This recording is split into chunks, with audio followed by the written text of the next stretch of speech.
First up, recent events in South Africa's unsettled labour environment could have had long-term implications for both business and labour. Businesses, for one, are being encouraged to automate and outsource abroad instead of helping to address the country's chronic unemployment problem. But how does this stack up with trends overseas? Adam Ibrahim from Oasis Asset Management in studio from Cape Town to discuss these issues. Well, Adam, let's start on this trend of automation and its impact on broader employment. I think South Africa's got a major issue. You've seen unit labour costs increasing by 154% over the last 10 years or so. That compares with Greece and Italy of about 50 and 60%, and the US and Germany of about 18 and 26% in total. So we have become a high-cost country and increasingly uncompetitive. And this is really as a result of low labour productivity, poor equipment and inefficient equipment, high government administered expenses, and altogether it's making our economy increasingly uncompetitive. What's very, very interesting, the private sector has not spent enough on new equipment, more efficient equipment, and labor-saving equipment, and also electricity-saving equipment over the last 10 years or so, which is a great surprise given the strong cash flows and strong balance sheets. So I think the competitive situation in South Africa and the high unemployment, it's a combination of the public sector, the private sector, and the labor unions working against each other rather than working together.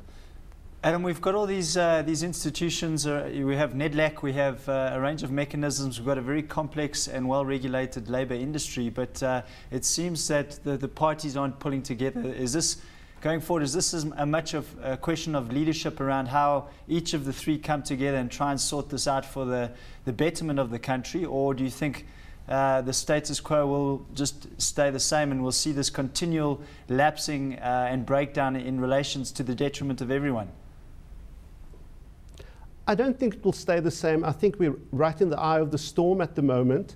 And if we just have to turn back the clock to Germany, and about 10, 12 years ago, the Germans had a social accord between labor, government, and the private sector.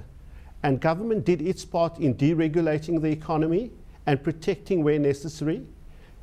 Business invested substantially in new equipment, and labor came to the party, a great industrial peace, great productivity. The net result is Germany is one of the most productive countries in the world, with most probably the largest export country in the world with China.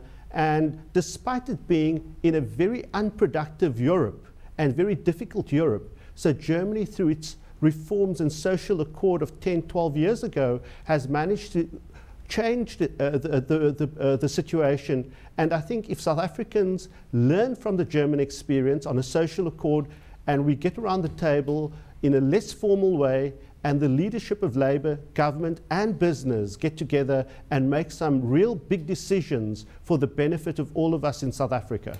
Adam, given the situation in South Africa right now, are you net positive or net negative, sir, on the general broad business environment? I think hugely net positive, and I'll talk about the negatives in a second. The net positive is we have a young, growing population, we have rising incomes, we have a huge continent with really 900 people in sub-Saharan Africa, growing at about 5% per annum and increasing its per capita wealth per person, which means that Africa will grow, and increasingly that growth will become sustainable. And South Africa is ideally positioned to participate and grow with Africa, and being the leading player in Africa and the catalyst for that growth, which will benefit our country. So, and that together with our local demographics, lower poverty, rising wealth, I think South Africa is a fantastic place to be, together with great rules and regulations and a stable fiscal situation. The negatives are the negatives that we spoke about, and the negatives are really we have an unproductive labor force, we have inefficient equipment, and we have very, very high administrative prices and poor service delivery. So the problems are issues that we can solve by great leadership from all three sectors, and all of that is within our grasp. So but as it hugely positive stands, in South Africa. positives outweigh the negatives. Warren, you want to jump in here? Yes, Adam. I mean, we talk about the negatives. It's such a big thing, this labour issue, though. Is it, can you form a thesis around this from an investment case? In other words, if you believe that employers now are incentivized to outsource and automate, are you bringing that idea into portfolios in either the purchase of companies locally or abroad where they would feed into that trend? Because it does seem to be a trend. I don't know how you stem or persuade employers otherwise at this point to try and encourage them to employ more people. It seems that everyone we talk to is very hesitant about doing that, and I think some of the stats that we're seeing out of the labour force surveys we do might indicate that as well. So is this enough of an idea to bring into the portfolio in some form or another? It's been a huge position in our portfolios over the last 5 years. Those companies that have continuously invested through the cycle have done fantastically because they've got modern equipment, they've got the most efficient equipment, and therefore their productivity and profitability is much higher than their competitors. So they're gaining market share, they're gaining position in the market and gaining cash flows. So companies like Omnia that is invested through the cycle, Assor that's invested through the cycle have done phenomenally well. So we think that this is a theme. It's not only the labor issue, but it's also administered prices like electricity. And we believe that those companies that continually invest and invest to ensure that they remain competitive on a global scale will do fantastically. So we do not have a situation, for example, we prefer open cast mining to deep level mining. That means that you have less labor intensive operations. A company like Anglo-Val Industries, AVI, have continuously invested in more efficient equipment, and AVI has outperformed the other food companies in South Africa, mainly because of increased productivity in its operations. Can we move to another topic in terms of the gold industry and what we've seen on the gold price, Sure. the recent sell-off and the impact that has Sure. has had on investors? Sure.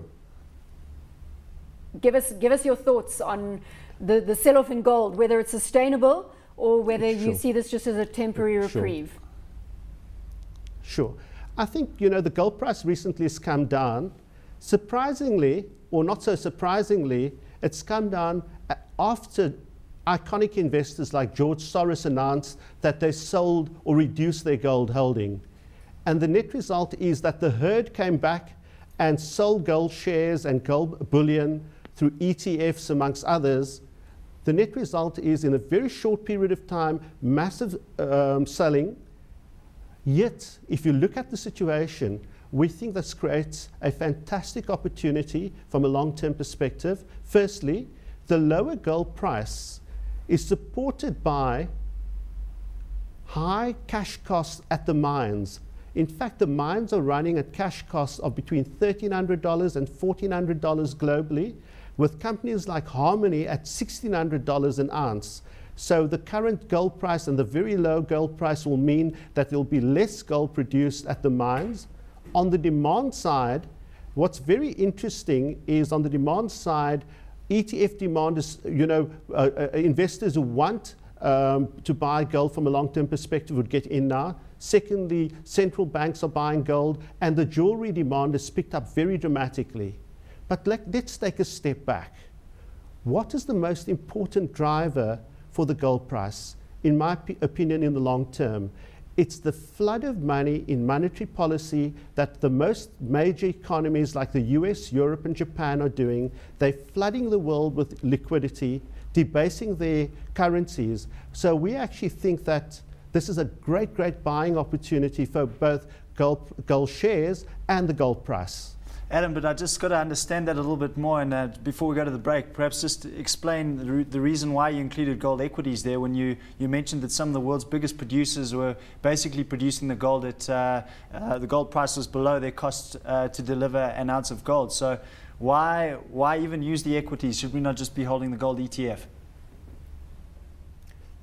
I think that's a very good question. I think firstly I would have a position in the gold ETF. But the interesting thing about the gold equities, where they are, they've been in a 20-year slide relative to the gold price. And when you think that the gold price increases, and these companies are now increasingly focusing on productivity and reducing costs, we think that going forward, the leverage to the gold price of between 2 and 3, for every 1% change in the gold price, you should see a 2 to 3% change in earnings or profitability of those companies, and therefore the share prices. So for the first time, most probably in 10 years, we will start getting positive gearing of gold shares to the gold price. But Adam, so we're quite excited. Haven't these gold miners effectively been trying to increase productivity for many, many years? Are they going to be able to do anything groundbreaking at this stage to alleviate the cost pressures that they're facing? We are talking about deep level mining at most of the major gold mines. Sure. I think if you look at the mining sector globally, not only gold mining, because you've been in this huge commodity bull market over the last 10 years, I think with increasing demand for equipment, increasing demand for people, had meant that prices and cost in the mining sector as a whole has increased very dramatically.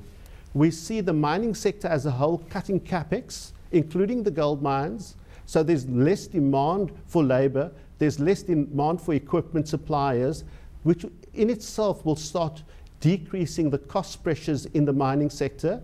And then secondly, the mining sector and the gold mining sector in particular, take Anglo Gold, have been spending a huge amount of money on new technology, the first new technologies in 25 to 50 years in the mining sector. And we should expect that new technology to start having an effect over the next 3 to 4 years. And that effect will be very dramatic for a company like Anglo Gold. And then finally, Anglo Gold is bringing on some very, very low cost production in Australia and also in the DRC. And it's been expanding its base. So if you look at the weight between deep level mining and surface mining in a company like Anglo Gold, over the last 5 years that has decreased, and over the next 5 years it will continue to decrease, and then you should expect a significant re-rating from a company like Anglo Gold, from a deep level miner to a basically greater surface level mining with a much lower cost.